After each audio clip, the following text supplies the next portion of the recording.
수업을 시작하도록 하겠습니다. 얘들아, 녹화되고 있죠? 자, 일주일 동안 잘 지냈지? 그치? 오늘 이 시간은 마지막 시간. 우리가 6시간은 어떻게 하는지 모르겠다. 지금 이제 마지막 시간은 현대시로 마무리를 하려고 해. 그치? 자, 그리고 24일 남았어. 선생님이 항상 이거 물어보지? 지난 한 주간 뭐 했냐? 라고 물어보지. 그치?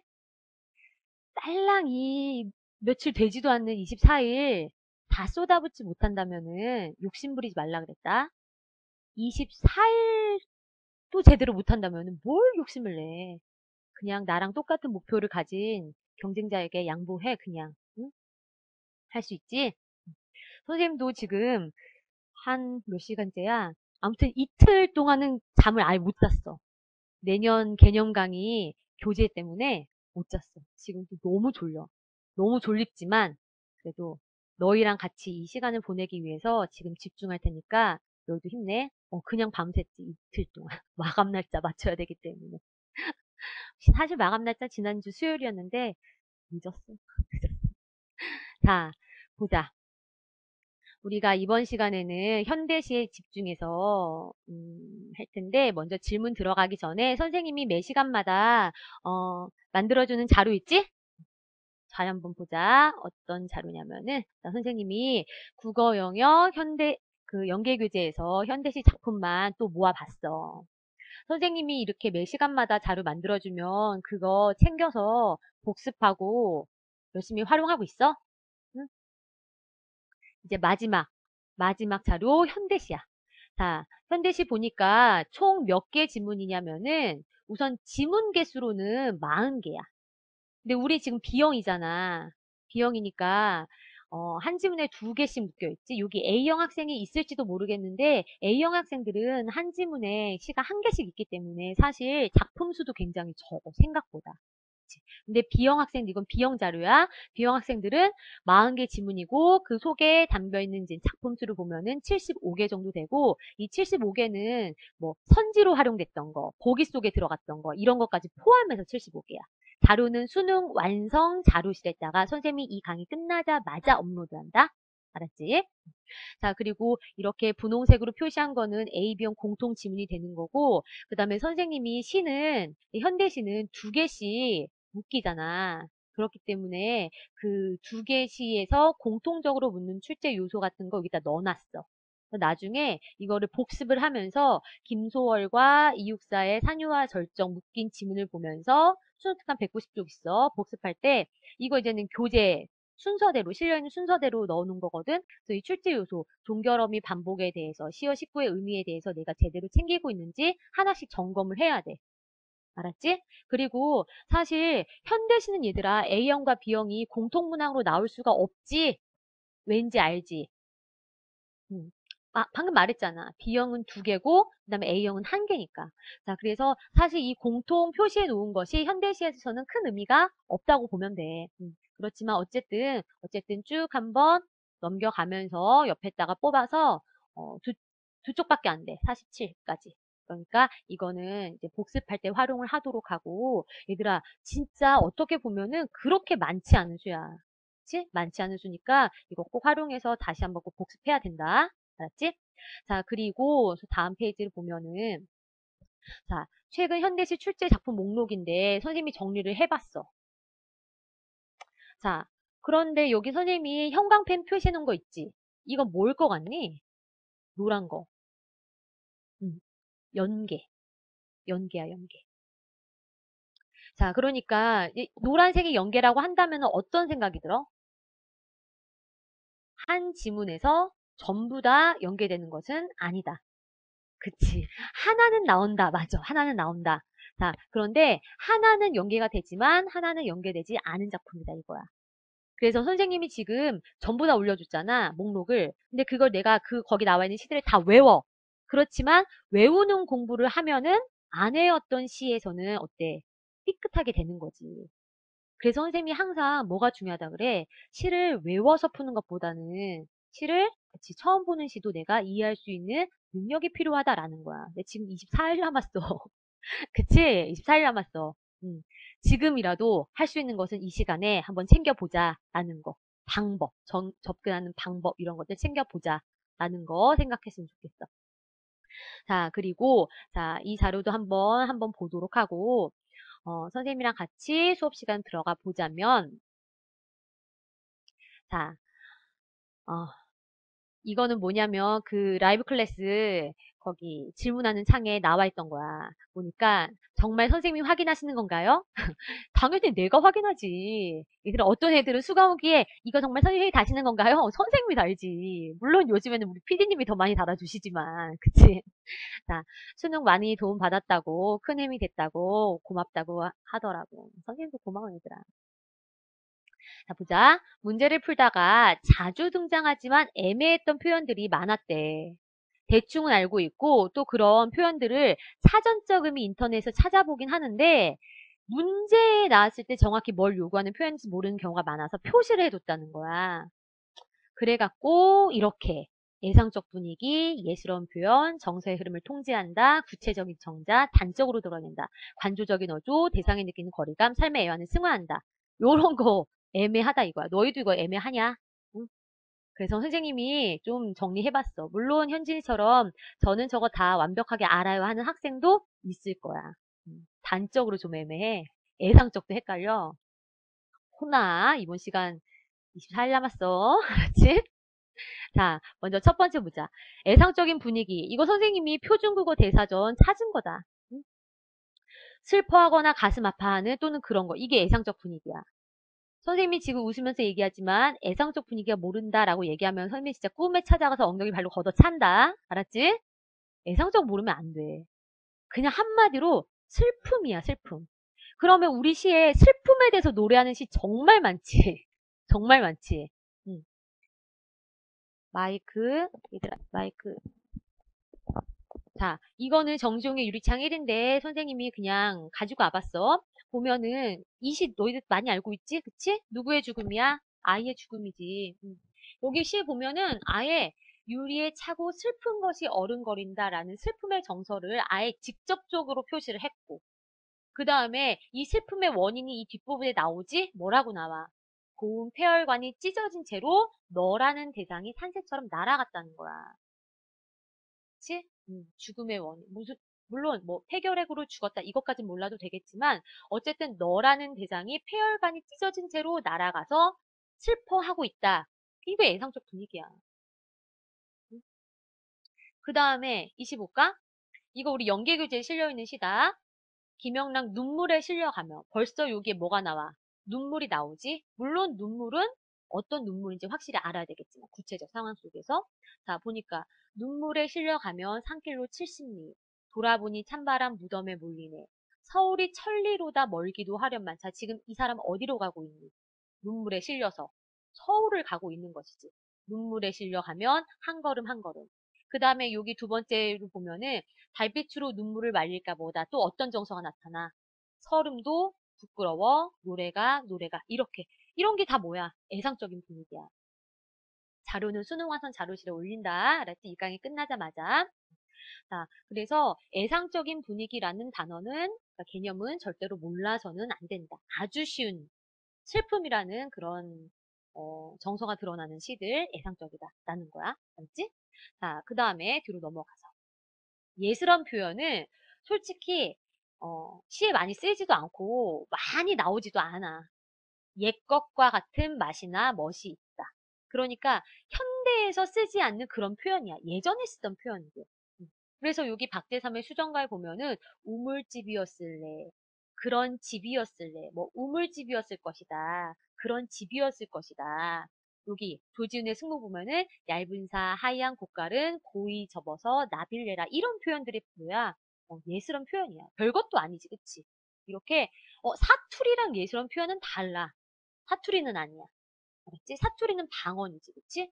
방언은 향토적인 느낌을 준다거나, 현장감을 느끼게 한다거나, 아니면 뭐 사실감을 느끼게 한다거나, 라는 건데, 사투리와 예전 표현은 달라. 이 예전 표현은 예전에 썼던 그런 표현들이야.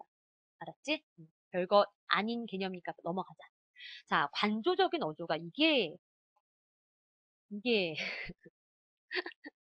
이게 어렵지. 그치? 자, 보면은, 봐봐. 우선 관조의 뜻부터 보자. 고요한 마음으로 사물이나 현상을 관찰하거나 비추어 본다는 뜻이야. 그치? 여기서 중요한 건 뭐냐면 이거야. 고요한 마음으로 비추어 본다.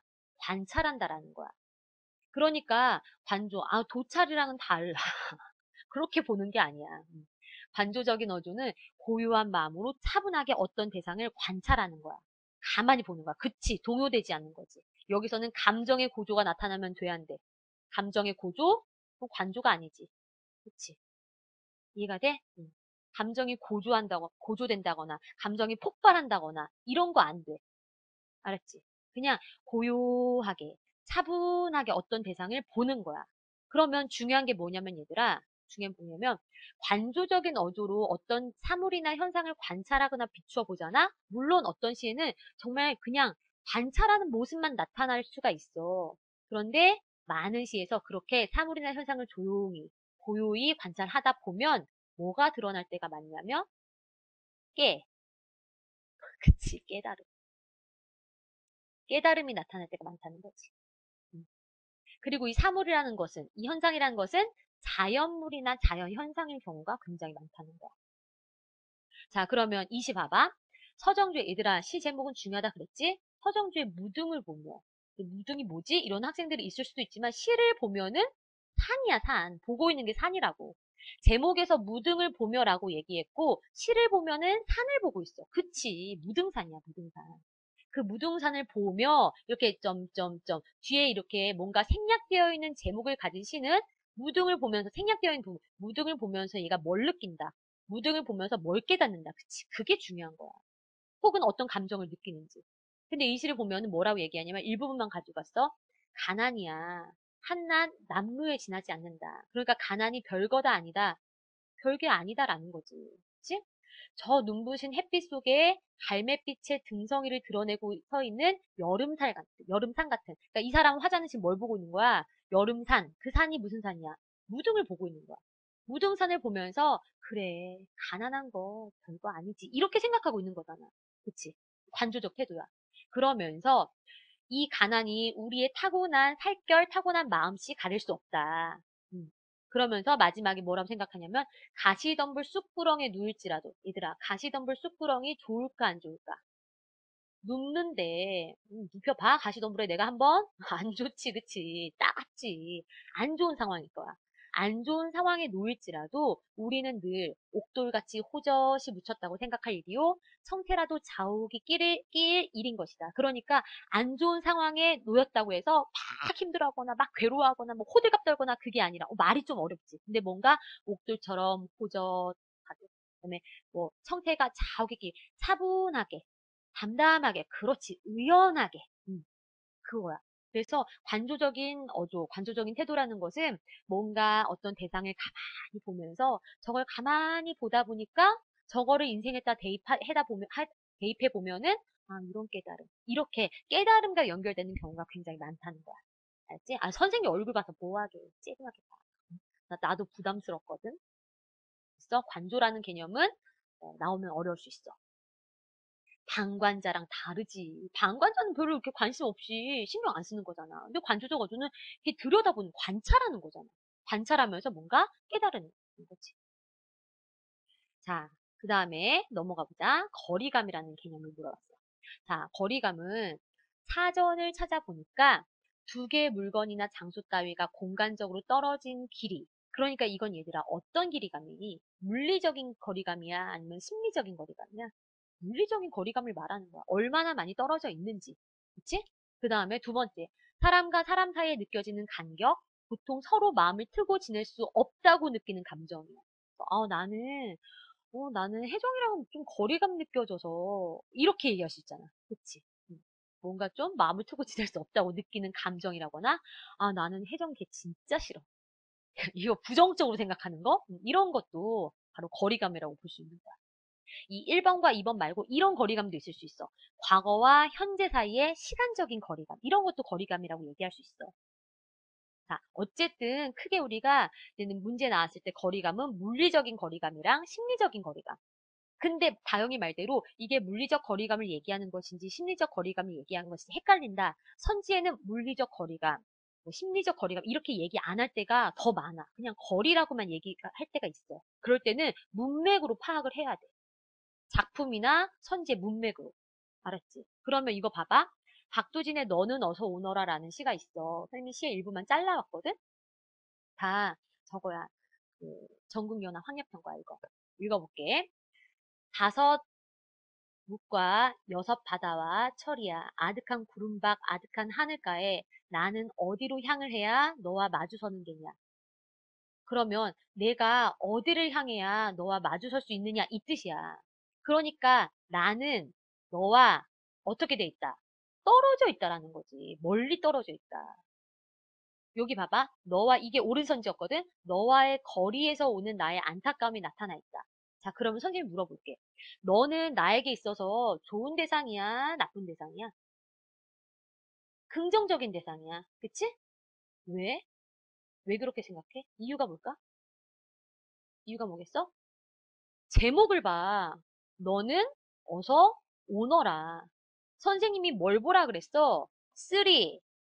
시옷을 보라 그랬지. 쓰리 시옷이 뭐야? 수식어, 서술어, 상황이잖아. 그치? 여기 너는 어서 오너라. 서술어를 보면은 너라는 대상은 화자 나에게 있어서 오라는 거야. 오라는 건 어떤 대상이니? 긍정적인 대상인 거야. 그래서 제목은 항상 무시하지 말라고. 알았지? 그리고 여기에서도 제목이 없다 하더라도 이 문맥으로 파악이 되는 사람도 있어. 나는 어디를 향해야 너와 마주서는 게냐. 그러니까 이건 뭐니? 나는 너와 마주하고 싶다, 보고 싶다라는 거지. 그치? 그러니까 선지에서 이 너와 내가 떨어져 있기 때문에 안타까워하고 있다 이렇게 얘기하고 있는 거야. 맞아? 응? 그래서 여기서는 무슨 거리감? 물리적인 거리감이 되는 거야. 됐어? 그 다음에 또 하나 물어볼게. 이거 조금 이따 할 텐데.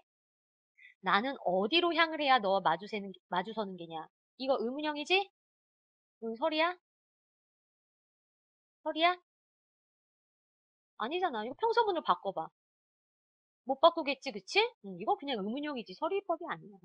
설이는 평서문으로 말할 수 있는 것을 의문형으로 바꾸는 거잖아. 알았지? 자, 그 다음에 두 번째 거리감. 이거 읽어봐봐. 이거 A형 학생도 있다 그랬지? 이거 A형 모평 문제야. 이번. 그치? 사람과 사람 이거 아까 전에 무슨 거리감이라 그랬어? 심리적 거리감이라 그랬지. 자, 나이 덕에 그 복숭아 나무 곁으로 올게. 너무도 여러 겹의 마음을 가진 그 복숭아 나무 곁으로 나는 왠지 가까이 가고 싶지 않았습니다. 자, 이게 A 부분이야. A 부분. 자, 그리고 오른선지 한번 읽어볼게.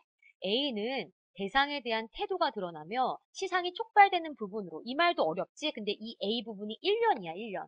1년이니까 시상이 촉발된다, 뭐야? 시상이 시작되는 부분이다, 이 뜻이야. 그치? 그 다음에 그중 너무도 여러 겹의 마음, 이 부분은 화자가 대상에 대해 거리감을 가지게 되는 이유를 나타낸다, 라고 얘기했어. 자, 그러면 이 거리감은 무슨 거리감이니? 물리적인 거리감이 아니라 심리적인 거리감.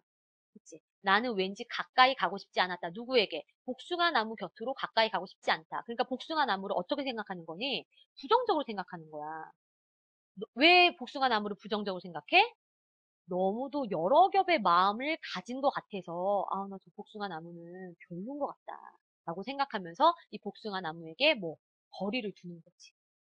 이해되니? 물리적 거리감과 심리적 거리감을 뭐 꼭 너희가 이렇게 구분해야 될 필요는 없어. 근데 이렇게 그 작품이랑 선지를 보면은 문맥을 따라서 이 거리감이 물리적이다, 심리적이다 이제 느낄 수 있어. 알았지? 수능에서 이 거리가 물리적 거리감이냐, 심리적 거리감이냐 대답해봐라. 이렇게 묻는 문제는 안 나오니까. 우리가 개념상으로는 정확히 알고 있어야 되니까 아 거리감에는 이런 거리감 저런 거리감이 있는 거구나 이렇게 이해를 해놓으면 되는 거야. 알았지? 제목 좋은 질문했어. 근데 왜 제목은 그 복숭아 나무 곁으로 이 곁으로는 어딘가 지향점을 말하는 거잖아.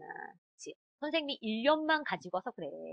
처음에는 복숭아 나무 곁으로 가기 싫었던 거지. 가고 싶지 않았던 거지. 거리감이 느껴졌지만. 그런데 이게 1년이라고 했잖아. 뒤로 넘어가면 그렇지. 아, 내가 오해했구나. 뭐 이런 게 나오겠지? 자, 그럼 넘어갑니다. 거리감. 자, 그 다음에 단적으로 드러내고 있다. 이게 뭐냐? 단적이다. 곧바르고 명백한. 아예 그치 단호박이야. 단정지어서. 단호하게 얘기하는 거야. 자, 우리들의 사랑을 위하여서는 이별이 있어야 하네.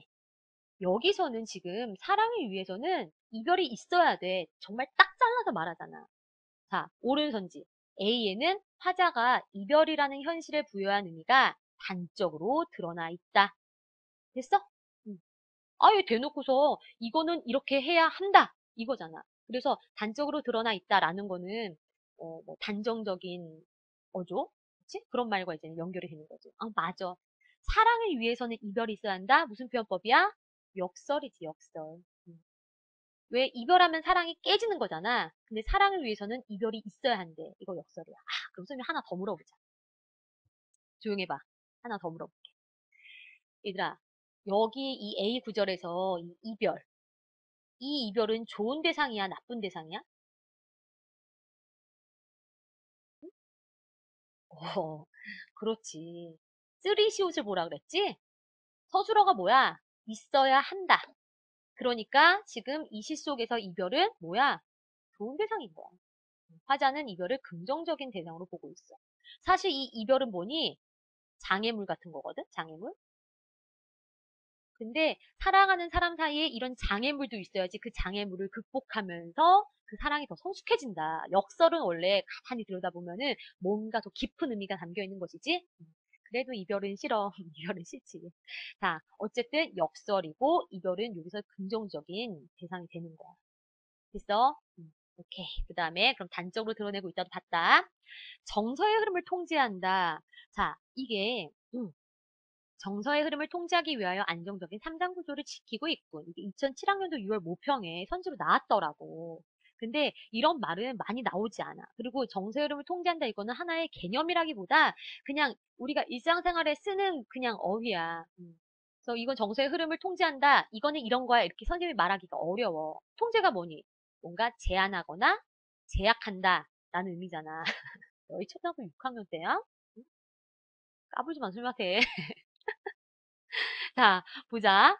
제한하거나 제약한다. 그러니까 화자의 정서가 뭔가 뭐라고 해야 돼? 빵 터지는 것을 막아준다거나 음, 이렇게 뭐 여러 가지 정서의 흐름을 통제하는 방법이 있겠지. 그치? 진정시킨다거나 고조되는 것을 막는다거나 뭐 이런 여러 가지 방법으로 정서의 흐름을 뭐 막는다. 정서의 흐름을 제한한다. 이렇게 이해하면 돼. 이거는 그렇게 모른다고 머리를 쥐어 짤 필요는 없을 것 같아.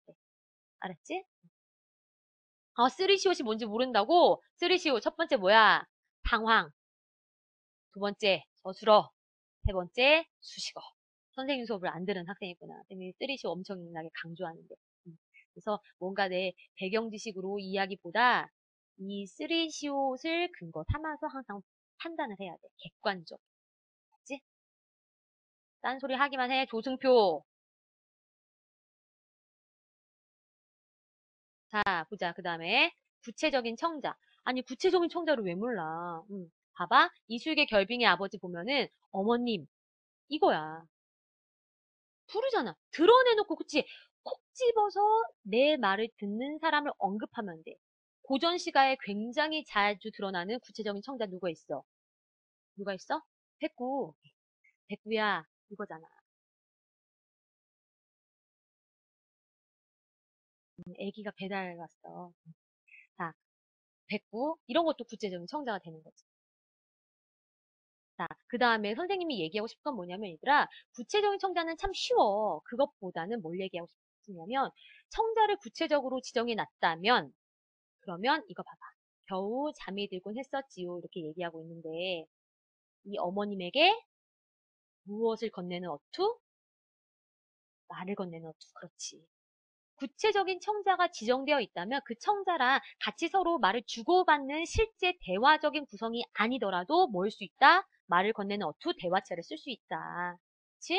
청자가 없어도 대화체다. 대화체는 두 가지 종류가 있다고 그랬어. 어떤 종류? 첫 번째, 직접 두 사람 이상이 서로 대화를 주고받는 대화적 구성. 그치? 그리고 두 번째 뭐가 있어? 청자만 지정되어 있다면 사실 독백 상황인데도 말투만 말을 건네는 어투를 쓰는 경우 이렇게 두 가지가 있다. 알았지? 자, 그 다음에 또 넘어가서 다음 질문. 자, 질문. 기본적인 사자성어는 다 아는데 어려운 것들 잘 모르겠대. 사자성어 수능에 나올 법한 것들 정리해 줄 수 있으세요? 선생님이 이거는 자료실에, 수능완성 자료실에 올려놨어. 연계규제에 실려있는 거. 근데 너무 많아요. 그 중에 선생님 골라주세요. 그거는 선생님이 해줄 수가 없어. 정말로 출제자 마음이야. 그치? 출제자 마음이야. 그리고 수능 평가원 문제에 출제가 되는 사자성어의 수준을 보면 정말 어려운 건 안 나와. 정말 기본적인 것들. 그러니까 출제자들이 누가 생소한 사자성어를 많이 아나 이거를 묻는 것이 아니라 정말 일반적이고 기본적인 사자성어들을 그 구체적인 소설 상황이나 어떤 뭐 수필이라든가 소설이라든가 어떤 구체적인 상황에 적용할 수 있는지를 묻는 것이지 누가 생소한 어려운 사자성어를 많이 알고 있느냐를 묻는 게 아니라는 거야. 무슨 뜻인지 알겠지? 기출 사자성어를 보면은 정말 너희들 많이 알고 있는 그런 기본적인 사자성어가 나오니까 너무 생소한 거, 이런 거 처음 봤어. 이것도 외워놔야 되나? 이런 생각은 안 해도 돼. 선생님이 올려준 사자성어 정리해놓은 파일 있거든? 그거 이제 다운받아서 어휘는 외울 수밖에 없어. 그치? 사자성어도 어휘이기 때문에 기본적인 것들만 챙겨. 그치? 오늘부터 하루에 3개씩만 외워도 되겠다. 자, 그 다음에 고전시가 질문인데 사실 서리적 표현이랑 영탄적 표현은 고전시가에만 들어간 게 아니라 현대시에도 다 적용되는 거니까 같이 한번 보자. 서리적 표현이지만 단순히 서리인 것도 있고 영탄도 같이 있는 것도 있는데 어떻게 구별 가능할까요? 얘들아, 너희는 쓸데없는 고민을 너무 많이 해. 무슨 말이냐면 무슨 말이냐면 출제자는 그런 식으로 묻지 않을 건데 선생님 만약에요. 이렇게 물어보면 어떡해요? 이러면서 고민을 해. 그리고 정말 국어기 때문에 판단하기 어려운 부분들이 있어. 선지를 동그라미 세모로 지우다가, 아니, 동그라미 X로 지우다가 세모가 될 때도 있어. 국어기 때문에. 음. 근데 너희는 세모기 때문에 출제자도 고민하고 출제자도 내지 않을 법한 것을 너희는 고민한다는 거야. 만약에 그렇다면 되게 헷갈릴 만한 상황을 만들어내. 되게 헷갈릴 만한 상황을 만들어낸 다음에 선생님 만약에 이런 식으로 물어보면 어떡해요? 그렇게 안 물어봐. 그렇게 헷갈릴 만한 거는. 얘들아, 출제자가 60만, 아니, 수험생이 60만 명이야. 그 60만 명의 선생님들과 그 60만 명의 부모님들까지 합하면 정말 엄청나. 그 많은 사람들이 다 납득할 만한, 그치, 오답 시비가 걸리면 안 되는 거를 내는데 너희는 오답 시비가 나올 수밖에 없는 것을 만들어내서, 뭐 어떻게, 이런 걸 어떻게 대답해야 돼? 이러지 마. 시간도 없어 죽겠는데. 알았지? 응? 자, 그래서 어떤 표현은 설이면서 영탄일 수도 있어. 근데 너희는 뭘 하냐면은 선지에서 영탄이 쓰였다, 서리가 쓰였다라고 한다면 영탄이나 서리가 있는지 없는지 그것만 그냥 찾아보면 돼. 응? 서리가 영탄인 줄 알았던 학생도 있을 수 있어, 충분히. 그럼 봐봐. 영탄. 자, 영탄은 감탄이잖아. 우리가 쉽게 영탄은 감탄이다 이렇게 외우잖아. 그치? 그리고 감정의 고조. 고조된 감정을 표현하는 것이 영탄법이야. 그러면 감탄사는 당연히 영탄법이 되겠지. 어지버, 아으, 어사와 이거 다 보니 감정이 고조돼서 나오는 그런 감탄사란 말이야. 그치? 얘들아, 우리가 축구 게임을 보고 있어. 지금 1분이 남았어. 우리 박지성 선수가 마지막에 공을 1분 남았는데 빵 찼는데 이게 골대를 탁 맞은 거야. 그럼 우리 이러잖아. 그치? 그래. 그때 감정이 고조돼서 나오는 게 감탄사 아니야. 그런 거 영탄이야. 근데 골대 맞았을 때 막 감탄해서 이렇게 이 감탄하니? 감정이 고조됐을 때 나오는 감탄사도 영탄이란 말이야. 무조건 감탄만 영탄이다 이렇게 외우지 말고. 응? 자, 그 다음에 우선 감탄사가 나오면 눈으로 확인하면 되잖아. 그럼 뭐 감탄사가 나왔으면 이거 영탄인 거야. 그 다음에 감탄형 어미. 뭐뭐 하는구나. 뭐뭐여라. 뭐뭐여. 뭐뭐 하는도다. 이게 현대시에서 나오는 감탄형 어미잖아. 그치? 요런 표현이 있으면 그냥 눈으로만 봐도 이건 영탄이야. 그 다음에 이거 고전시가에서 뭐뭐 한벼, 뭐뭐 할샤, 뭐뭐 할셔 요런 표현들이 다 뭐야? 감탄형이야. 우린 비형이니까. 그치? 아름다울 샤 이러면 뭐가 되는 거니? 아름답구나 이런 감탄형이 되는 거야. 음. 자, 그 다음에 이거는 감탄사랑 감탄용어미 너무 쉽고 어려운 건 뭐야? 의문용어미지 의문용어미? 그치? 의문용은 설이 다 이렇게 생각한 사람 있잖아. 봐봐. 보았는고 이거 의문형이잖아. 물론 여기다 선생님 느낌표로 붙여놨지만 보았는가? 이거 감탄형이야. 감탄. 이거 보면 돼.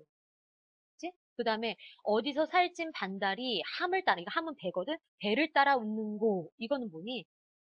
살찐 반달이 배를 따라서 웃는 것 같구나. 그 반달의 모습, 아름다운 모습을 보면서 감탄하는 거야. 그래서, 그래서 내용으로 생각을 해야 된다는 거야. 그 다음에 여기 봐봐. 가야 할 때가 언제인가를 분명히 알고 가는 이의 뒷모습은 얼마나 아름다운가. 음, 이거 보니 이별이잖아, 이별. 그치? 너희도 나중에 살다 보면 이별의 때를 알고 가는 이의 뒷모습이 얼마나 아름다운지 알 수 있을 거야. 막 매달리면 안 돼. 지저분하게. 응? 탁 가는 모습 얼마나 아름다운데. 이별이라도 한번 해보고 싶어? 자, 여기도 뒷모습은 얼마나 아름다운가. 이거 사실 의문용 아니야. 그치? 근데 이것도 뭐야? 감탄, 이것도 영탄이라고 볼 수 있는 거야. 됐어? 그래서 영탄을 아주 쉽게 내면은 뭐 감탄사, 뭐뭐 하는구나, 뭐뭐 하는 도다 이런 식에서만 낼 수 있지만 조금 더 어렵게 본다면 이렇게 의문형 어문을 낼 수 있어. 그러면 또 대답해봐. 이거 가야 할 때가 언제인가를 분명히 알고 가는 이의 뒷모습은 얼마나 아름다운가. 이거 영탄이지. 근데 뭐도 돼? 뭐도 돼? 서리도 되지. 그치? 가야 할 때가 언제인가를 분명히 알고 가는 이의 뒷모습은 참 아름답다. 이거잖아. 그래서 너는 서리도 되고 영탄도 되는 거야. 그러니까 서리의 개념과 영탄의 개념을 내가 제대로만 알고 있다면 이게 설인가 영탄인가 이거를 구분하려고 하지 말고 이게 영탄이 되나? 서리가 되나? 이렇게 판단해. 알았지? 아니, 영탄 안에 서리가 들어간다. 이렇게 식으로 포함관계 만들지 마. 포함관계 만들지 마. 따로따로 생각해. 영탄이라는 것은 감탄, 고조된 감정을 표현하는 것이다. 그 다음에 설이라는 것은 평서문으로 말해도 되는 것을 의문형으로 굳이 바꿔서 강조하는 것이다. 이렇게 개념을 따로따로 알고 있으면은 구체적인 시의 구절이 나왔을 때 이게 영탄인지 설인지 이렇게 판단하면 된다고. 알았지? 알았지? 그렇게 개념을 두고서 영탄인지 설인지 이렇게 보자. 뭐 영탄이 설이에 포함되고 이런 거 하지 마. 거의 포함관계 만들면 다 틀려. 알았지? 자, 그 다음에 아 아니다. 선생님이 흥분하면 안 돼. 선생님이 굉장히 다혈질이라서. 자, 그 다음 보자. 문학에서요, 보기 없이 기역부터 미음까지 밑줄만 주고 시어나 식구에 대한 이해로 적절치 않은 것은 이 유형의 문제 풀기가 너무나 어려워요. 이거 기역 동그라미, 기역부터 동그라미 미음까지 꼭 나오잖아. 그치? 기역부터 미음에 대한 설명으로 적절하지 않은 것은 이렇게 나오잖아. 음. 선생님이 아까 전에도 얘기한 게 있어. 얘들아, 치는 대답해봐. 치는 우리가 그 감정에 공감하면서 그렇게 느끼면서 읽어야 되지. 맞아? 맞아? 맞아. 근데 수능 시험장에서는 아니야. 맞지? 수능 시험장에서는 60만 명이 다 서로 다르게 느낄 수가 있어. 수능 시험장에서는 60만 명과 그들의 선생님과 그들의 부모님과 그들의 학원 선생님과 그들의 학교 선생님과 이 모든 사람들이 다 받아들일 수밖에 없을 만큼 객관적으로 답해야 된다는 거야. 알았지? 이해가 돼? 자, 그렇기 때문에 보기 없이 밑줄만 주고서 물었다는 것은 객관적인 근거가 시안에 있다는 거야. 시안에. 아까 전에 쌤이 얘기했었던 뭐, 쓰리시옷을 그래서 참고를 해야 된다는 뜻이야. 문맥으로 봐. 그렇지. 밤이 나오고 눈물이 나오고 얼음이 나오고 그렇다고 해서 다 나쁜 거 아니라고. 쓰리시옷을 제대로 활용한다면 정말 이 시어나 식구에 대한 문제를 조금 더 쉽게 접근할 수 있어요. 그리고 이 문제는 기역부터 미음까지, 특히 시에서 기역부터 미음까지 이 문제는 어떻게 풀어야 돼? 얘도 시옷이네. 실시간으로 풀어라. 알았지? 왜냐면 이 문제는 거의 대부분 뭐야? 적절치 않은 것은 이렇게 물어봐. 이렇게 물어보기 때문에 네 개, 다섯 개 선지를 쭉 읽어보면은 한 개가 혹은 두 개가 유독 맥락이 벗어나 보이는 게 있을 수 있어. 그런 것을 제외하면 나머지들은 뭐가 될 수 있어? 해설지가 될 수 있다고. 너희들이 좋아하는 자습서가 될 수 있다고. 알았지? 응? 그래서 이런 문제는 이따가 조금 더 해볼 거거든. 실시간으로 풀고 쓰리시옷의 도움을 받아서 객관적으로 판단해라라는 거야. 자꾸 너희가 느낌상으로 판단하려고 하니까 어려운 거야. 수능은 느낌으로 푸는 게 아니다. 수능에서 시는 느끼면 안 돼. 알았지? 객관적으로 차갑게 이성적으로 근거 찾아서 판단해야 돼. 응. 영렬이처럼 느낌으로 풀면 다 맞는 학생도 있어. 그런 학생도 있어. 그러나 그렇지 않은 학생이 더 많아. 알았지? 느낌을 믿고 가다가 그게 수능에서 삐끗할까봐 그게 문제인 거지. 자, 자 보자. 6월 모평 현대시. 와사등과 울타리 밖에 나왔어. 와사등 같은 경우에는 평가원 기출이잖니. 그치? 평가원 기출도 이렇게 충분히 반복해서 나올 수 있다는 것이고, 그 다음에 지금 최근에 출제 경향을 보면은 굉장히, 너희들이 교과서에서 많이 보는 그런 작가들 있지? 그런 작가들의 너희들이 정말 많이 봤다 하는 작품들, 그런 작품들, 맞아, 뭐, 이육사, 서정주, 김영랑, 윤동주, 김소월, 이렇게 우리가 누구나 대답할 수 있는 그런 시인들의 그런 작품들, 문학사적으로 어떤 의미가 있고 중요하다고 생각되는 작품들이 하나씩 껴서 나오는 그런 추세야. 그리고 6월 모평 보면은 선생님 얘기 들어. 6월 모평과 9월 모평을 출제하신 분들 중에서 수능 출제자가 나와. 6월 모평, 9월 모평 다 출제하지 않고 수능만 새로 들어가신 분은 없다는 거야. 그러니까 6월 모평 내신 분과 9월 모평 내신 분, 그들의 그런 특성이 수능 때 당연히 반영이 될 수밖에 없어. 그렇지. 수능 출제위원들은 이미. 자, 봐봐. 이게 6월 모평인데 얘들아, 선지 선생님이 표시해놓은 거 봐봐. 수미상관, 영탄, 비유, 대조, 화자를 작품 표면에 나타냈다. 그 정말 너무 기본적인 개념들 아니니? 이런 기본적인 개념을 6월 모평에 냈다는 거야. 이거 기억해도 너무 기본적이야. 그럼에도 틀린 학생들이 있고, 그럼에도 아직도 모르는 학생들이 있을 수가 있어. 챙겨야 돼. 챙겨야 돼. 우리가 선생님이 너무 기본적 아니니? 애들이 네네네 이러는데, 저기 이런 학생들은 조용히 가서 챙겨. 알았지? 응? 자, 그 다음에 두 번째 문제가 이거잖아. 기업부터 미음에 대한 설명을 적절하지 않은 거. 이 문제 나올 수밖에 없어. 그치? 그리고 이 문제 보통은 시어의 의미인데 이 문제 또한 표현법 문제가 됐단 말이야. 공감각이 나왔고 여기 거리감, 아까 질문했던 거리감이 나왔다. 그치? 사실 이 문제에서는 공감각적인 표현까지는 맞았는데 현실과 이상의 거리감을 좁히는 건 아니었어. 그래서 내가 고득점 1등급 만점을 받고 싶다면 선지 앞부분, 선지 뒷부분 판단해야 된다 그랬다. 아주 어렵게 나간다면 여기도 맞고 여기도 맞는데 이것 때문에 이렇게 된 건 아니야. 이런 경우도 나올 수 있어. 꼼꼼하게 봐야 돼. 알았지? 그다음에 뭐 장음으로 읽도록 유도했다. 이거는 이렇게 긴 줄표 있지. 이런 줄표가 있다는 거고. 동일한 연결어미 반복. 시어로 독립된 연을 구성했다. 시어가 뭐냐? 하나의 단어란 뜻이야. 알았지? 만약에 리을 선지가 이게 시라고 친다면 동일한 이거 시어야. 동일 이것도 시어야. 알았지? 연결 이거 시어라고. 반복 시어야. 반복하여 이것도 시어고.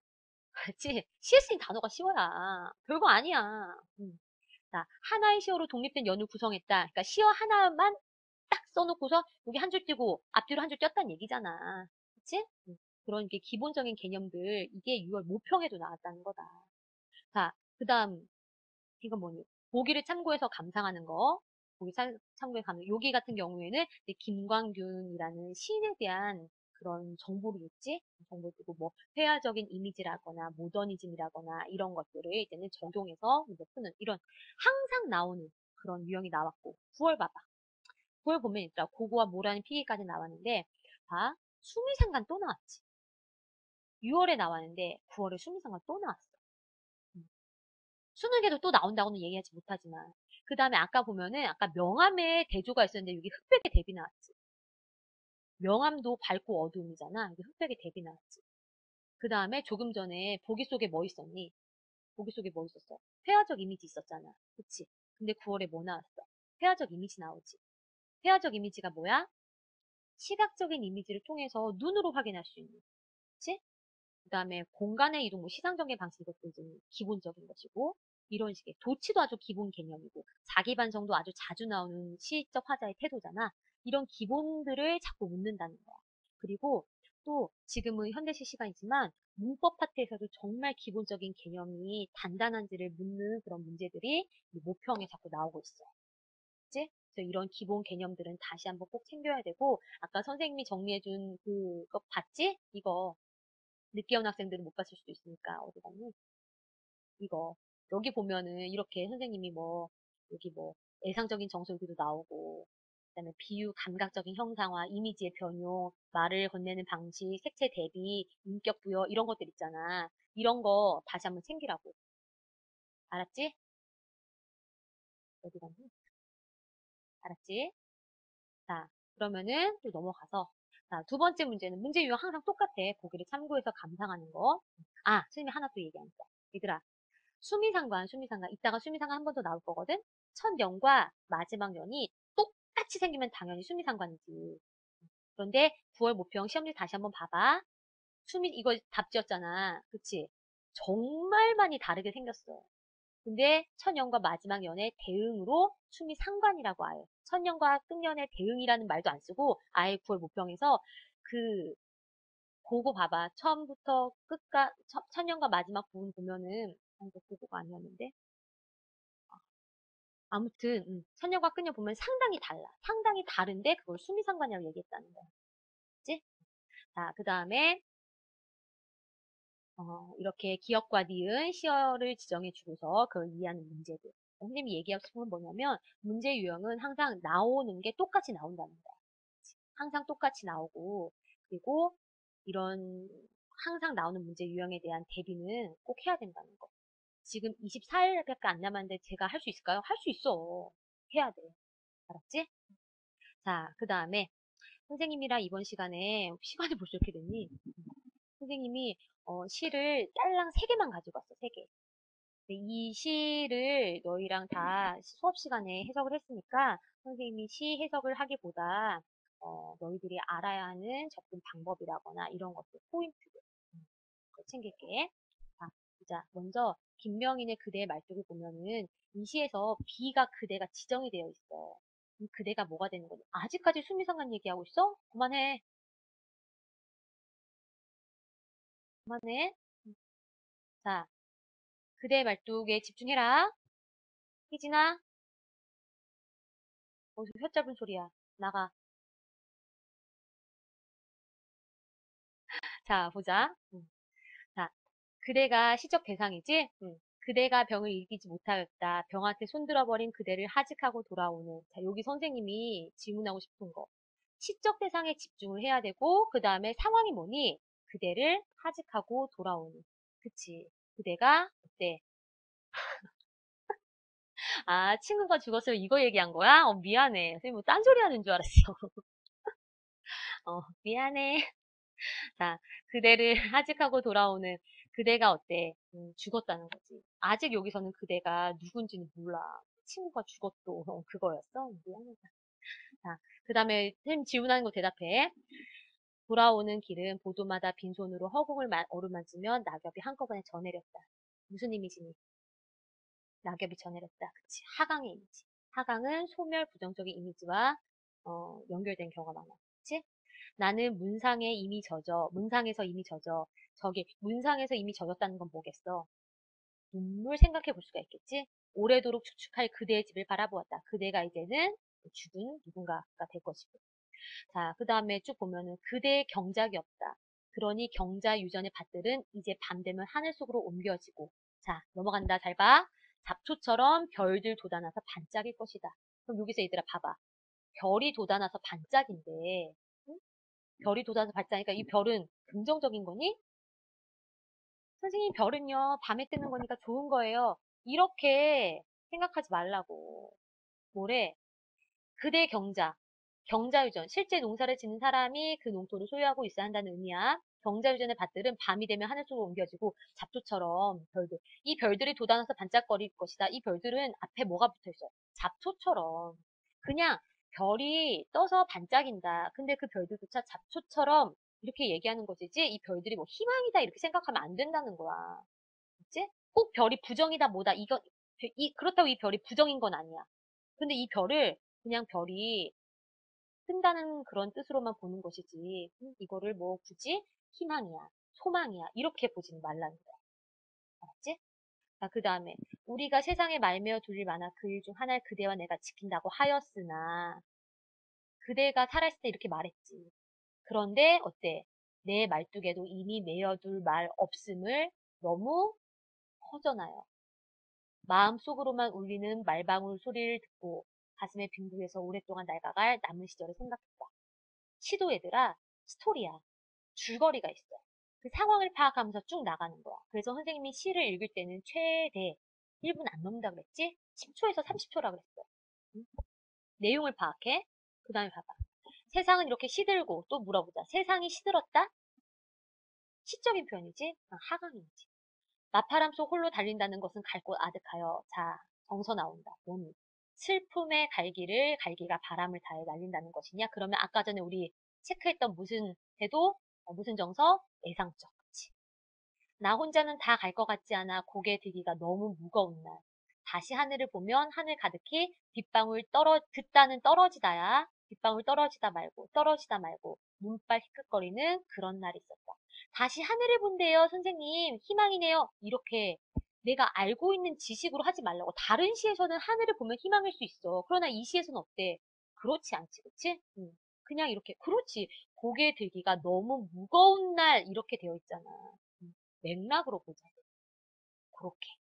이해를 해야 된다는 거야, 항상. 그래서 이 시를 딱 읽고 나면 어때? 밝아, 어두워? 어둡지. 그치? 어둡지. 그 어둡게 하는 이유는 뭐니? 시적 상황이 뭐야? 그대가 죽었기 때문에. 자, 그러면 대답해요. B는 그대였어. 자, 그대. 화자가 추구하는 초월적 존재이다. 얘들아, 초월적 존재는 뭐야? 반대는 현실적인 존재겠지. 그치? 신 같은 거, 뭐, 옥황상제 이런 거 있잖아. 손오공? 그런 존재는 아니야. 화자가 두려워하는 부정적인 존재니?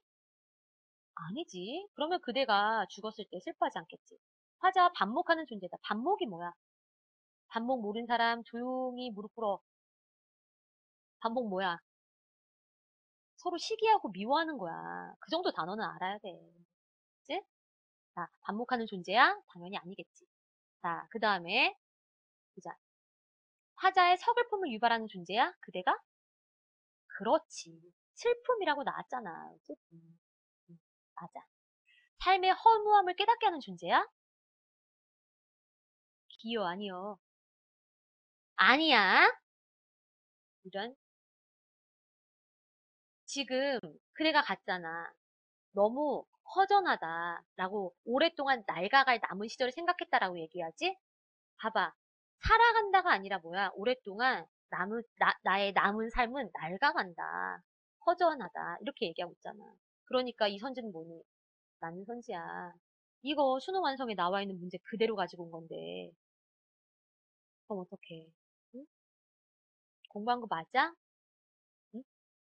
이거를 외웠으면 까먹었지. 김명인의 그대의 말뚝은 그대 말뚝에서 그대의 개념, 그대의 의미는 서글픔을 유발한 존재고 허물을 깨닫게 하고 이렇게 외우면 까먹지. 답이 두 개겠니? 요 앞에 A는 어쩌고 해서 A 하나가 틀렸겠지? 자, 그 다음에 이육사의 자야곡으로 가보자. 자, 자야가 뭐냐면 한밤중이야, 한밤중. 자, 자야곡도 기억나? 기억 안 나지? 그치? 나. 기억 안 나도 괜찮아. 기억 안 나도 할 수 있어. 자, 봐봐. 수만호 빛이래야 할 내 고향이었만 노랑나비도 오지 않는 무덤 위에 이끼만 푸르리라. 그럼 여기서 또 푸르러? 푸르는 건 좋은 거야. 이런 학생이 있을 수가 있어. 무덤 위에 뭐가 푸른 거야? 이끼가 푸른 거야. 무덤 위에 이끼가 팍 이렇게 핀 거라고. 좋은 거야? 안 좋은 거야. 그러면 이 뭔진 모르겠지만 무슨 빛이야 하는 내 고향이지만 지금은 나비도 오지 않고 무덤이 있고 그 무덤에 이끼만 가득해. 그러니까 내 고향은 좋은 상황, 안 좋은 상황? 안 좋은 상황. 그치, 최악이네. 이거지. 자, 그러면 여기에서 이런 문제 실시간으로 푼다. 화자는 고향의 모습이 수만호 빛으로 가득 차야 한다고 생각했지만 실제로는 노랑나비도 오지 않는 황폐한 상황이다. 맞아, 틀려. 맞지. 이렇게 판단하는 거야. 이런 거는 어떻게 푼다? 실시간으로 풀어야지 시간도 단축되면서 점수는 올라가. 응? 자, 그 다음에 이연. 슬픔도 자랑도 집어삼키는 검은 꿈. 꿈은 꿈인데 3CO 수식어를 보니까 무슨 꿈? 검은 꿈이야. 그치? 게다가 그 앞에 수식어 또 보니까 뭐, 어때? 슬픔, 자랑, 모조리 다 집어삼켜버리는 검은 꿈이야. 파이프엔 조용히 타오르는 꽃불도 향기로운데 여기는 좀 이해 못할 수도 있어. 파이프가 있고 꽃불이 있어. 연상되는 거 있어. 그치? 파이프 담배 뭐 이런 거. 자, 그러면 2번 선지. 검은 꿈이 슬픔도 자랑도 집어삼킨다고 표현하여 화자가 처한 절망적인 상황이다. 1년과 연결해서 맥락으로 본다면 이것도 맞다고 볼 수 있어. 있어? 자, 그 다음에 연기는, 그러니까 이 연기는 뭐랑 연결되니? 파이프, 꽃불, 그치, 담배랑 연결되는 거겠지? 연기는 돛대처럼 날려 항구에 들고. 자, 항구는 어디야? 항구 바닷가. 옛날에 들창마다 눈동자엔 짜은 소금이 절여. 얘들아, 눈동자에 소금기가 있어. 바닷가기 때문에 눈이 짜다 이렇게 볼 수도 있지만, 보통은 짠 물이 눈에 있으면, 뭐야? 눈물. 그래서 지금 정서가 지금 대체적으로 어때? 좋아?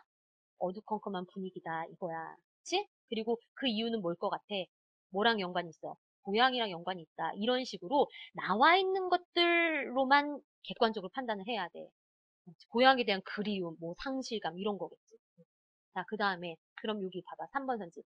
3년의 연기는 2년의 파이프와 연관되면 시상을 자연스럽게 연결하고 있다. 3년에서는 내용 안 물어봤어. 그치? 이렇게 파이프, 그다음에 연기 이렇게 연결된다. 이렇게만 물어봤죠. 충분히 판단할 수 있지. 연결될 것 같아. 이렇게. 자, 그 다음에 바람 불고 이게 좀 어려워. 바람 불고 눈보라가 치지 않으면 못 살리다. 진짜 말이 될 것 같아? 바람이 불지 않으면 못 산대. 눈보라가 치지 않으면 못 산대. 정말 그럴까?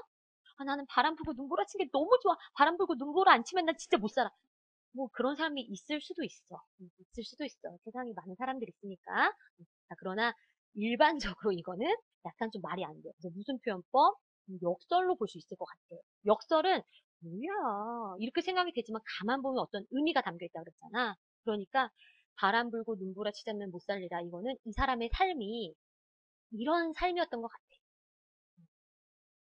그치, 굉장히 힘들었던 그런 삶인 것 같아. 화자의 삶이. 그래서 뭘 마셔? 매운 술을 마셔 돌아가는 그림자 발자취 소리. 매운 술이라는 것은 독한 술이라는 뜻이겠지. 그러니까 뭔가 힘든 삶을 지금 얘기하고 있는 것 같아요. 그 다음에 그러면 4번 선지. 바람 불고 눈보라치는 현실 속에서도 매운 술을 마시며 미래에 대한 희망을 붓는 화자의 모습을 드러내고 있다. 목민 이런 생각이 들지, 그치? 이건 좀 아닌 것 같아요, 선생님. 그러면 4번에다가 수상해 표시를 하란 말이야. 표시. 자, 그러면 넘어가 볼까? 숨 막힐 마음속에 여기 나왔지. 마음이 어떻다? 숨 막히다. 어디에 강물이 흐르냐? 자, 질문하자. 숨 막힐 마음속에 어디에 강물이 흐르뇨? 이거 의문형이야. 그치? 그럼 이거 설이야, 아니야? 설이? 평소로 바꿀 수 있어? 숨 막힐 마음속에 강물이 흐른다, 안 흐른다? 안 흐른다. 내 숨 막힌 마음속에 어디 강물이 흐르냐? 이거는 이 숨 막힌 마음속에 강물이 흐르지 않는다. 이거야. 그러니까 서리가 될 수 있는 거지. 다른 강을 따르고 나는 차디찬 강맘에 들리라. 차디찬, 내 마음이 이제 차디차다라는 거겠지. 수만호, 이렇게 지금 이거 어디서 많이 본 거잖아. 이거 모르겠어. 우선 5번, 5연부터. 숨 막히다, 차디차다 이런 표현을 통해 화자의 답답하고 암울한 현실을 형상하고 있다. 맞네. 그럼 아까 전에 수상하다고 생각해서 몇 번이 답이야? 4번이 답이다. 이렇게 보는 거야. 실시간으로. 알았지? 그 다음에 이거 대답해봐. 에. 마지막에 이응이잖아. 수미상관이나 수미상응이나 똑같은 말이다. 그치? 천년과 끝년의 대응. 자, 그 다음에 여기 봐봐. 방금 전에 봤었던 선지를 선생님이 싹 다 모았어. 그럼 선지 맥락을 봐봐. 1년 황폐한 상황, 2년 절망적인 상황, 3년은 이제 내용은 아니니까 4년 미래에 대한 희망, 5년 암울한 현실. 지금 얘가 지금 핀트가 나간 게 보이지, 그치? 그리고 이게 완전 답이다. 이렇게는 안 돼. 그렇게 하면 안 돼. 얘들아, 수능이야. 알았지? 그렇게 하면 안 돼. 그러나 이렇게 하나씩 연결하면서 보면서 이 4번 선지를 뭐 하라고? 의심해 보라고. 이렇게 맥락으로 봤을 때. 그 다음에 얘가 아주 심히 수상해. 근데 이 시 완전 어려워. 그러면 이 1번, 2번, 3번, 5번 선지를 해설지라고 생각하면서 이렇게 연결하면서 각 연을 이해할 때 써먹어 보라고. 알았지? 자, 그러면 다음 문제. 자, 이번에는 표현법 문제야. 이 시 방금 읽었으니까 여기 적용된 대답해봐. 반어적 표현을 활용하여 삶의 질을 나타내고 있다. 응? 이거 고민해, 여기 봐봐. 바람 불고 눈보라 치자면 못 살랴. 이거를 가지고 이게 역설인지 반어인지 막 헷갈려서 고민하는 학생이 있을 수 있어. 그치? 충분히 있을 수 있어. 시험 시간에. 너희들은 희한하게 반어랑 역설이랑 전혀 다른데 되게 헷갈려해. 자, 그럴 때는 얘들아, 반어적 표현을 활용하여 여기까지 읽은 다음에, 이 구절, 이거 반어인가? 이거 역설인가? 반어가? 이러고 있어. 그러지 마. 뒤를 봐. 삶의 진리를 나타내고 있다. 삶의 진리를 나타냈냐? 아니지. 이게 반어된 역설에서 상관없어. 여기가 틀렸어. 그럼 지우는 거야. 뒤를 보면 되는데 뒤 보지도 않고 여기 막 반어인가? 역설인가? 하면서 지금 3분 지났어. 응? 그러지 말라고. 수능 시험장에서 뒤에까지 좀 보라고. 알았지? 자, 그 다음에 화자가 현재 처한 상황에 대한 예상적인 정서 또 나왔네. 예상적인 정서 맞냐? 맞지. 여기 슬픔 나오잖아. 그치? 이건 맞고. 이상과 현실의 괴리가 해소됐니? 계속해서 슬퍼하고 있지? 1년이 마지막 연애 똑같아. 해소가 되긴. 틀렸지? 말을 건네는 형식이야, 이게? 아니지. 그리고 얘들아, 여기 잘 봐. 말을 건네는 형식을 활용하여 친근감을 표현하고 있다. 말을 건네는 형식과 친근감이 연결될 때가 있어. 딴소리 하지 말고 봐. 말을 건네는 형식을 썼을 때 백구야 이런 경우에 친근감 느껴져. 그런데 말을 건네는 형식만 쓰고 친근감은 안 느껴지는 경우도 상당히 많아. 그래서 이렇게 나왔을 때는 뒤에까지 반드시 판단을 해야 돼. 알았지? 의인화도 마찬가지야. 대상을 의인화하여 친근감을 느끼게 한다. 의인화해서 친근감 느끼는 경우도 되게 많아. 꽃이 나를 보면서 미소를 짓네? 친근감 느껴지잖아. 그치? 그러나 의인법만 쓰고 친근감이랑은 전혀 상관없는 경우도 많아. 그래서 앞구절과 뒷구절 요거 봐야 된다는 거야. 실전편이야. 자, 마지막. 자연의 섭리에 대한 깨달음이 나타나니? 이 시가? 아니지. 그치? 정답 몇 번이야? 2번이네. 이렇게 개념 제대로 파악해야, 판단해야 돼. 자, 그 다음에 송수건의 산문에 기대어. 이 시가 한 세트야. 한 세트이기 때문에 아까 가가 있고 이렇게 나가 있어. 나 너무 슬픈 시만 가지고 왔어? 미안해. 자, 산문의 기대어가 되게 어려워, 얘들아. 어려워. 자, 어려운 시, 처음 보는 시. 물론 이게 수능 완성에 실려 있었는데 기억이 안 나서 처음 보는 시 나서 이런 애가 있다고. 응? 선생님 임용고사 때 그랬거든. 내가 다 공부해 놓은 거 보면서 나 생전 처음 보는 시 나서 막 이랬는데 집에 가서 보니까 정리해 놓은 거야. 그것도 완전 열심히. 자, 이렇게 어려운 시가 나왔을 때는 당황하지 않고 보기를 봐. 그치? 보기를 보면은 이렇게 힌트가 나오잖아. 자, 동생의 죽음, 슬픔과 고통, 이런 체험. 실제로 이 시인의 동생이 자살을 했어. 그래서 그 슬픔, 거의 이제는 시인이 너무 슬퍼서 자기도 삶을 포기할까라고 막 생각을 하고 막 그럴 때 썼던 시래요. 자, 그러나 여기 봐봐. 이 시에는 시적 대상이 부정에서, 이게 중요해. 부정에서 긍정, 어둠에서 밝음. 그치? 그래서 새로운 힘을 얻는 듯. 슬픔으로 끝나지 않고 죽음으로 끝나는 게 아니라 삶으로 재생되는 힘을 가진 듯. 야, 정말 이런 애들 칭찬 릴레이에 보내야 돼. 응? 어떻게 이럴 수가 있니? 이런 복이 너무 고마워. 그치? 수능 시험장에서도 활용해. 자, 그래서 대충 동생이 죽어서 되게 슬프고 고통스러운데 이 시가 슬프고 고통스러운 거에서 끝나는 게 아니라 뭔가 새로운 힘을 얻고 뭐 삶으로 이제 재생된다. 뭐 이렇게 좋은 이미지로 달라지는구나. 이렇게 알고서 가는 거야. 응? 대상이 누구야? 누이. 누이야. 가을산 그림에 빠진 눈썹투어. 우리는 누이가 죽었다는 걸 알아. 어떻게 알아? 보기를 봐서 알아. 그치? 지금도 살아서 보는가? 정정한 깨끗한 눈물 돌로 눌러 죽이고. 이거 대단하지. 눈물을 뭘로 눌러서 죽였대? 돌로. 그치? 이 정정한 눈물은 사실 뭐니? 슬픔이라는 보이지 않는 대상이야. 근데 그거를 어떻게? 돌로 눌렀다. 맞아. 맞아. 강해. 돌로 눌러 죽이고. 그래서 수상적인 것을 구체적으로 형상화한 거지. 그치? 그래서 슬픔을 누른다는 거지. 그 눈물 끝을 따라가면 즈문 밤에 강이 일어서던 것을 강물 깊이 깊이 가라앉은 고뇌의 말씀들 돌로 이런 부분 너무 어려워. 즈문 밤에 강이 일어서? 뭐야? 상승이지? 이러지 말라고 제발 알았지? 그 강물 깊이 깊이 가라앉은 고뇌의 말씀들 돌로 살아서 반짝이 오던 것들 이런 거 돌로 살아서 반짝인다? 그거 뭐지? 아까 전에 보기에서 그치 삶으로 재생 덜어는 물속에서 튀는 물고기 같이 살아오던 것을 이거 뭐야? 복에서 봤었던 삶으로 재생.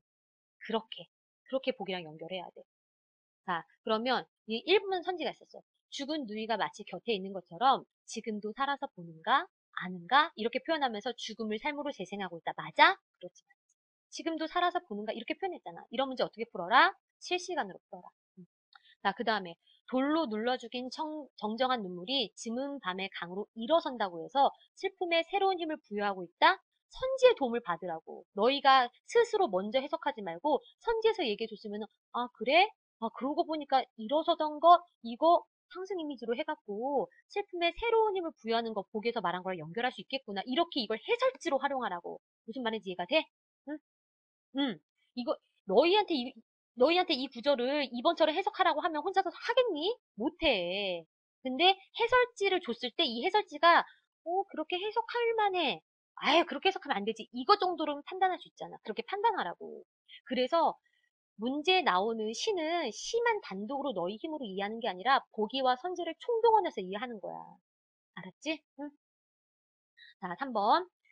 강물 깊이 가라앉아 있던 고뇌의 말씀들이 살아서 반짝여 오거나 튀는 물고기같이 살아서 오는 것. 이거 보기에서 말한 부정이 긍정으로 이행하는 모습으로 연결되겠지, 그치? 요렇게. 자, 그 다음에 넘어갑니다. 그리고 산다와 한 가지 것까지 넘어가고, 누이야, 지금도 살아서 보는가? 가을산 그림자에 빠져 떠놀던 그 눈썹 두어 낫을 기러기가 강물에 부리고 가는 것. 이런 구절 이해가 안 돼도 넘어가도 괜찮아. 내가 한 잔 마시고 한 잔은 비워두고 더러는 ip새에 살아서 튀는 이런 것도 ip새에 살아서 튀는 물방울 같이 그렇게 만난다라고 하잖아. 그 다음에 요거 봐봐. 내가 한 잔 마시고 한 잔은 비워두고. 왜 한 잔은 비워뒀을까? 이 눈썹 주워놨으면 누이의 거겠지. 이 한 잔 비워둔 것도 이것도 누이의 목. 그러니까 누이랑 다시 만나서 내가 대화를 나누는 것처럼 표현한 거잖아. 그치? 그러면 5번 선지 자. 기러기가 눈썹 두어 낫을 부리고 간 강물을 한 잔은 마시고 한 잔은 비워두는 행위를 통해 누이의 죽음으로 인한 고통에서 헤어나지 못했음을 드러내고 있다. 맞아? 고통에서 뭐니 보기에 반항했잖아. 틀렸지?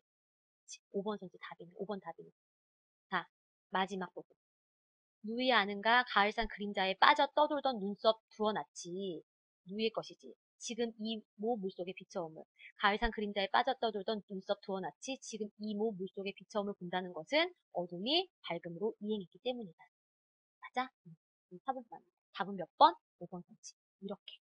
자, 보기를 보면은 보기에서 분명히 고통을 거쳐 새로운 힘을 얻는다. 삶으로 재생되는 힘을 가진다라고 했는데 5번 선지에서는 어때? 고통에서 헤어나지 못했음이라고 이렇게 말한다는 거야. 보기에서 말한 것과 상충되는 선지는 틀린 거야. 근데 평가원에서도 이런 식으로 보기에서 말한 것과 상충되는 그런 의미의 선지를 이렇게 정답으로 설정하는 경우가 있어. 오, 현승아 있어. 물론 이랬을 경우에는 난도가 떨어지지. 항상 그렇진 않지 당연히. 5개가 전부 다 보기의 맥락과는 통한데 시와는 연결 안 되는 경우가 있어. 그러니까 이런 경우가 있을 때 이런 거 놓치면 안 돼. 이 시는 상당히 어렵기 때문에 이 문제의 난도를 낮출 수밖에 없었던 것이지. 이해가 되니? 자, 그 다음에 이제 또 적어보자. 표현법. 대답해봐. 단어 나왔어? 이 시에서? 단어 안 나왔어. 예상적인 정서가 드러나 있어? 맞아. 다 끝났어. 이상과 현실의 괴리가 해소됐니? 그건 아니지, 그치? 이게 해소되려면 누이가 살아서 아예 돌아와야 되잖아. 자, 대답해봐. 말을 건네는 형식 활용했어? 활용했지. 누이야. 부르면은 말을 건네는 형식이야. 그 대상에 대한 친근감 표현했어? 그렇지. 누이야, 누이에 대한 친근감을 표현했지. 그래서 이것도 맞는 성질. 자, 자연의 섭리? 상관없지. 그치? 또 답이 2개예요. 이렇게 질문 안 하겠지?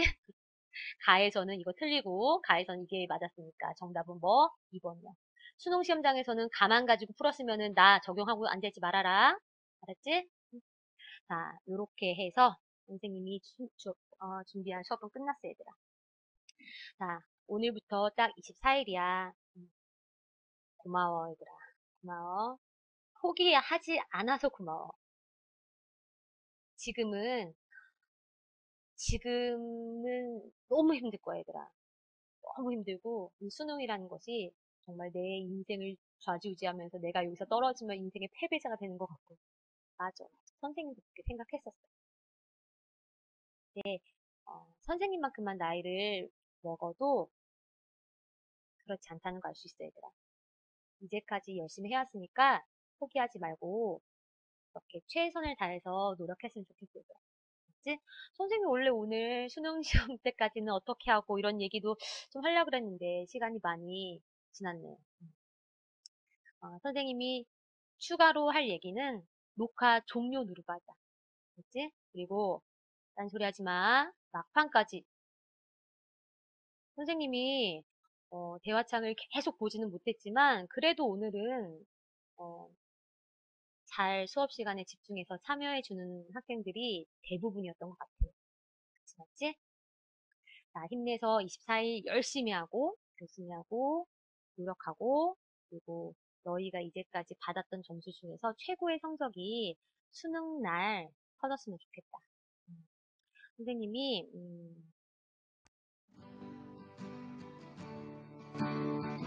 매년 이렇게 수업을 하지만 마지막 수업이나 마지막 낚을 때 이 노래 들려주는 거 되게 좋아하거든. 노래 들리니? 잘 안 들리지?